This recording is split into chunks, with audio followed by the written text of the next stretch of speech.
സഹോദരന്മാരെ, ഇങ്ങനെ മുസ്ലിമീങ്ങളെ കാഫിറും മുശ്രിക്കുമാക്കുന്ന പരിപാടി നാം ചിന്തിക്കേണ്ടത്. എന്തുകൊണ്ടാണ് നമ്മൾ മുശ്രിക്കും കാഫിറുമാകുന്നത് എന്നറിയോ? മുജാഹിദുകൾ സാധാരണ പറയാറുള്ളത്, നമ്മൾ നിസ്കരിക്കാത്തത് കൊണ്ടല്ല, നമ്മൾ നോമ്പനുഷ്ഠിക്കാത്തത് കൊണ്ടല്ല, സകാത്ത് കൊടുക്കാത്തത് കൊണ്ടല്ല, പിന്നെന്താ, നമ്മൾ അതൊക്കെ ചെയ്യുന്നുണ്ട്, പക്ഷേ അള്ളാഹുവിന്റെ റസൂലിനെ വിളിച്ച് സഹായം തേടുന്നു. അസ്സലാത്തു വസ്സലാമു അലൈക യാ സയ്യിദി യാ റസൂലല്ലാഹ് ഖുദ് ബിയദി ഖല്ലത് ഹീലതി അദ്രിക്നി യാ റസൂലല്ലാഹ്. അല്ലാഹുവിന്റെ റസൂലിനെ വിളിച്ച് സഹായം ചോദിക്കുന്നു. നമുക്കറിയാം, ഗൗസുൽ ആലം ശൈഖ് ജീലാനിയെ വിളിക്കുന്നു, യാ ഗൗസു യാ മുഹയ്യദ്ദീൻ അബ്ദുൽ ഖാദിറിൽ ജീലാനി. ഇങ്ങനെ വിളിച്ചാൽ മുജാഹിദിന്റെ ഭാഷയിൽ എന്താണെന്ന് അറിയോ നിങ്ങൾ? ഇങ്ങനെ ഒരു തവണ വിളിച്ചാൽ 4 തവണ കാഫിറാകും എന്നാണ്. അപ്പൊ ഒരു കുത്തുബിയത്തിന് വിളിക്കൽ എത്ര? 1000 തവണയാണ്. അപ്പൊ 1000 × 4 = 4000 തവണ കാഫിറാകും ഒരു കുത്തുബിയത്ത് ചൊല്ലുമ്പോഴേക്കന്നെ. ഒരു കുത്തുബിയത്ത് ചൊല്ലിയോ മാത്രമല്ല, അതിൽ പങ്കെടുത്തോളും കാഫിർ 4000 വട്ടായി. പിന്നെ അതിന് ഭക്ഷണം ഉണ്ടാക്കി കൊടുത്തോളും കാഫിർ, അതിന് സൗകര്യം ഉണ്ടാക്കി കൊടുത്തോളും കാഫിർ. 4000 തവണ ഒറ്റ കുത്തുബിയത്ത്.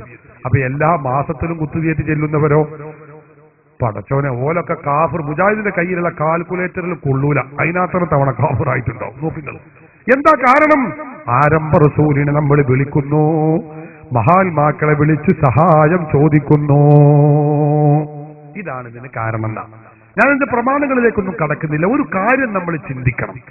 ഈ ചെയ്യുന്നത് കൊണ്ട് ആള് മുശ്രിക്കാകും കാഫിറാകും എന്നതിന് പരിശുദ്ധ ഖുർആനിൽ അള്ളാഹു പഠിപ്പിച്ചിട്ടുണ്ടോ? പഠിപ്പിച്ചിട്ടില്ല. ഇല്ല. ഒരൊറ്റ ആയത്തിലും ആരംഭ റസൂലിനെ വിളിച്ച് സഹായം തേടാൻ പാടില്ല എന്ന് ഖുർആനിൽ അള്ളാഹു പറഞ്ഞിട്ടില്ല. ഹദീസുകളിൽ പറഞ്ഞിട്ടുണ്ടോ? പറഞ്ഞിട്ടില്ല. പിന്നെയോ അള്ളാഹുവിന്റെ ഖുർആൻ മുജാഹിദുകൾ ഓതി ദുർവ്യാഖ്യാനിക്കുകയാണ്. നമുക്കറിയാം, മുജാഹിദ് സാധാരണ പറയും, വഅന്നൽ മസാജിദ ലില്ലാഹി ഫലാ തദ്ഉ മഅല്ലാഹി അഹദാ. പള്ളികൾ അല്ലാഹുവിനുള്ളതാണ്, അതുകൊണ്ട് അല്ലാഹുവിനോട് കൂടെ മറ്റൊരാളെയും നിങ്ങൾ ദുആ ചെയ്യരുതേ. അതുപോലെ തന്നെ ഖുൽ ഇന്നമാ അദ്ഉ റബ്ബി വലാ ഉശ്രികു ബിഹി അഹദാ. അല്ലാഹുവിനോട് കൂടെ മറ്റൊരു വസ്തുവിനെയും ഞാൻ പങ്കു ചേർക്കൂല, അല്ലാഹുവിനോട് മാത്രമേ ദുആ ചെയ്യുകയുള്ളൂ. ഇങ്ങനെയുള്ള ആയത്തുകൾ, ഈ ആയത്തുകളൊക്കെ നമുക്കറിയാം. ഖുർആൻ വ്യാഖ്യാതാക്കൾ ഇതിന്റെ ശരിയായ വ്യാഖ്യാനം പഠിപ്പിച്ചിട്ടുണ്ട്. അതിന്റെ അർത്ഥം എന്താണ്?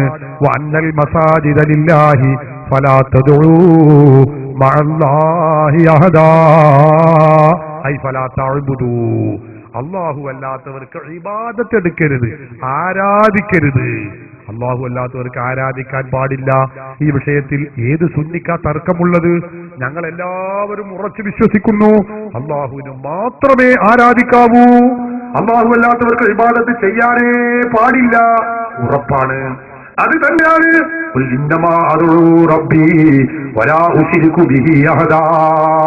ഞാൻ എന്റെ റബ്ബിനോട് മാത്രമേ ദുആ ചെയ്യുകയുള്ളൂ. ഐ അഅ്ബുദു റബ്ബി. റബ്ബിനെ ഇബാദത്ത് എടുക്കൽ അല്ലാഹുവിന് മാത്രമേ ഉള്ളൂ. ഇങ്ങനെ എല്ലാ ആയത്തുകളുടെയും മുജാഹിദ് ദുർവ്യാഖ്യാനിക്കുന്ന ആയത്തുകളുടെയൊക്കെ യഥാർത്ഥം അതാണ്. അതൊക്കെ മാറ്റിവെച്ചുകൊണ്ടാണ് മുജാഹിദുകൾ ഈ ആയത്തുകളെ ദുർവ്യാഖ്യാനിക്കുന്നത്. ഈ ആയത്ത് ഓതിയിട്ട് നമ്മളെ മുശ്രിക്കും കാഫിറുമാക്കാൻ വേണ്ടി കുൽസിത ശ്രമങ്ങൾ നടത്തുന്നത്. ഞാൻ ചോദിച്ചോട്ടെ, പരിശുദ്ധ ഖുർആനിലെ ഒരായത്ത് ഓതുമ്പോ എന്താണ് സ്വീകരിക്കേണ്ട നിലപാട്? മുജാഹിദുകളുടെ നേതാവ് സക്കരിയ സലാഹി തന്നെ പറയുന്നത് ഞാൻ കേൾപ്പിച്ചു തരാം. അയാൾ പറയുന്നത് എന്താണ്? ഒരായത്തങ്ങ് ഓതിയാൽ പോരാ. നമ്മളോടല്ല പറയുന്നത്, മടവൂർ ഗ്രൂപ്പിന് മറുപടിയായിട്ട് പറയാൻ. അപ്പൊ അയാൾ പറയാണ്, ഒരായത്ത് ഓതിയാൽ പോരാ. ഒരായത്ത് ഓതുമ്പോ കഴിഞ്ഞ 13-14 നൂറ്റാണ്ട് കാലം ഈ ആയത്തിലെ ഖുർആൻ മുഫസ്സിറുകൾ, മുഹദ്ദിസുകൾ, ഫുഖഹാക്കൾ 14 നൂറ്റാണ്ട് കാലം എന്താണ്, ഏത് നിലപാടാണ് സ്വീകരിച്ചത് എന്ന് നോക്കണം.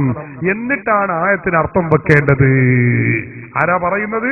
മുജാഹിദ് നേതാവ്. കേട്ടോളൂ അയാൾ പറയുന്നത്. ഇപ്പൊ ചില ആളുകൾ പറയുന്നത് ഖുർആനിനെതിരല്ലേ, ഈ ഖുർആനിനെതിരാണെന്ന് അഹ്ലുസുന്നത്തിലെ പണ്ഡിതന്മാർക്കൊന്നും മനസ്സിലായില്ല. 13 നൂറ്റാണ്ട് കഴിഞ്ഞു പോയ ഈ സമുദായത്തിലെ ഇമാമുകൾക്കോ മുഹദ്ദിസുകൾക്കോ ഫുഖഹാക്കൾക്കോ ഒന്നും ഖുർആനിന്റെ വില മനസ്സിലായത്? ഇവർക്ക് മാത്രമേ 4 മുർശിദികൾക്കപ്പോ ഖുർആൻ മനസ്സിലായത്? അതന്നെ ഞങ്ങൾ ചോദിക്കണേ, നിങ്ങൾ 4 മുർശിദികൾക്ക് മാത്രമാണോ ഖുർആൻ മനസ്സിലായത്? ഞങ്ങൾ ചോദിക്കുന്നത് ചോദ്യമാണത്. കാരണം കഴിഞ്ഞു പോയ മുഹദ്ദിസുകൾ, മുഫസ്സിറുകൾ, ഫുഖഹാ അവരൊക്കെ 13 നൂറ്റാണ്ട് കാലം ജീവിച്ച ഏതെങ്കിലും ഒരു മഹാത്മാവ് പറഞ്ഞോ വന്നൽ മസാജിദ ലില്ലാഹി ഫലാ തദ്ഉ മഅല്ലാഹി അഹദാ എന്ന ആയത്തിന്റെ അർത്ഥം റസൂലുള്ളാഹി തങ്ങളോട് സഹായം ചോദിക്കാൻ പാടില്ല എന്താണെന്ന് ആരെങ്കിലും പറഞ്ഞോ? പറഞ്ഞിട്ടില്ല. ഏത് മുഫസ്സിറാ പറഞ്ഞത്? 13 നൂറ്റാണ്ട് കാലം ജീവിച്ച ഒരൊറ്റ മുഫസ്സിറും പറഞ്ഞിട്ടില്ല. ഖുൽ ഇന്നമാ അദ്ഉ റബ്ബി വലാ ഉശ്രികു ബിഹി അഹദാ.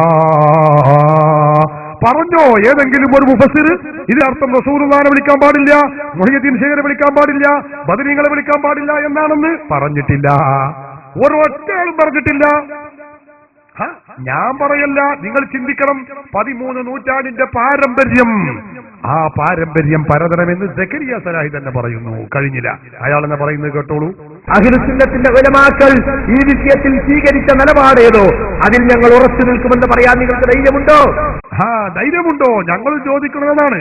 അഹ്ലുസുന്നത്തിന്റെ ഉലമാക്കൾ കഴിഞ്ഞ 13, 14 നൂറ്റാണ്ട് കാലം അല്ലാഹുവിന്റെ റസൂലിനെ വിളിക്കാൻ പറ്റുമോ ഇല്ലയോ എന്ന വിഷയത്തിൽ അവർ സ്വീകരിച്ച നിലപാട് എന്താണ്?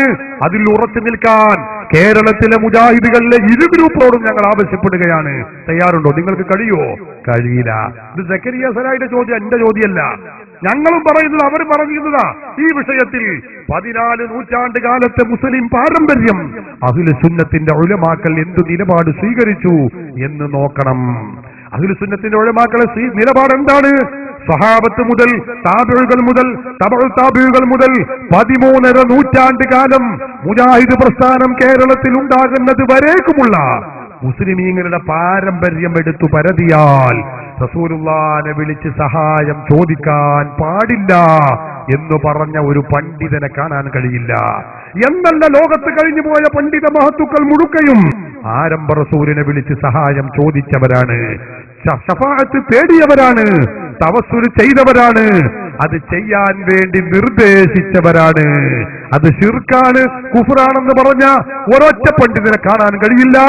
മുജാഹിദിന്റെ നേതാവ് ഇബ്നു തൈമിയയെയും ശിങ്കിടികളെയുമല്ലാതെ ലോകത്തൊരാളെയും കാണാൻ കഴിയില്ല. ഗ്രന്ഥങ്ങളായ ഗ്രന്ഥങ്ങൾ എന്റെ കയ്യിലുണ്ട്. 1 അല്ല 2 അല്ല 100 എണ്ണം എനിക്ക് നിന്നിടത്തുനിന്ന് പറയാൻ കഴിയും. ഇമാമുകൾ, അഹ്ലുസുന്നയുടെ ഉലമാക്കൾ, സ്വഹാബത്ത്, താബിഉകൾ, പൂർവീകർ. നിങ്ങൾക്കറിയില്ലേ, മദ്ഹബിന്റെ ഇമാമുകളിൽ 1ാമത്തെ ഇമാമാണ് മഹാനായ ഇമാമുൽ ആളം അബൂ ഹനീഫത്തുൽ കൂഫി, ഹനഫി മദ്ഹബിന്റെ ഇമാം. സ്വഹാബികളിൽ നിരവധി ആളുകളെ നേരിൽ കണ്ട മഹാഇമാവ്. നോക്കണം നിങ്ങൾ, ആ മഹാനായ ഇമാമുൽ ആളം അബൂ ഹനീഫ തങ്ങള് ആരംഭ റസൂലിനെ വിളിച്ചുകൊണ്ട് സഹായം തേടുന്നു. നോക്കണേ നിങ്ങൾ, ഹിജ്റ 100 വർഷം റസൂലുള്ളാഹി വഫാത്തായിട്ട് 100 വർഷം കഴിഞ്ഞതിന് ശേഷം റസൂലുള്ളാഹിനെ വിളിച്ച് തേടുന്നു.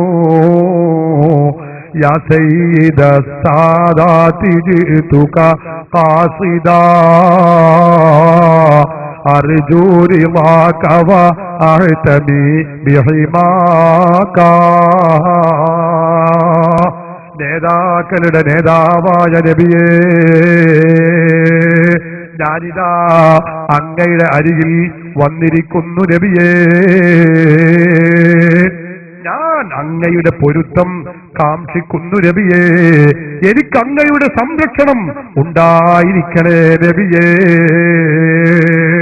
വഫാത്തായി 100 വർഷം പിന്നിട്ട ശേഷം ആരംഭ റസൂലിനെ വിളിച്ചുകൊണ്ട് ഇമാമുൽ ആളം അബൂ ഹനീഫ തങ്ങള് റസൂലുള്ളാഹിനെ വിളിച്ച് സഹായം ചോദിക്കുന്നു. മുജാഹിദുകൾ പറയുന്നത് എന്താ? റസൂലുള്ളാഹിനെ വിളിച്ച് പ്രാർത്ഥിക്കാനാ മുജാഹിദ് പറയാ. ഇങ്ങനെ സഹായം ചോദിക്കുന്നതിനെ കുറിച്ച് പ്രാർത്ഥിക്കുക. ഇങ്ങനെ വിളിക്കുന്നവൻ മുശ്രിക്കാണ്, കാഫിറാണ്. ഇവരെക്കാളും വലിയ മുശ്രിക്കുണ്ടോ, ശിർക്കുണ്ടോ? ഇത് കൊടിയ ശിർക്കല്ലേ? ഞാൻ പറയല്ല, മുജാഹിദ് നേതാവ് സക്കരിയ സലാഹി പറയുന്നത് ഞാൻ കേൾപ്പിച്ചു തരാം. ഇതിലും വലിയ ശിർക്കുണ്ടോ?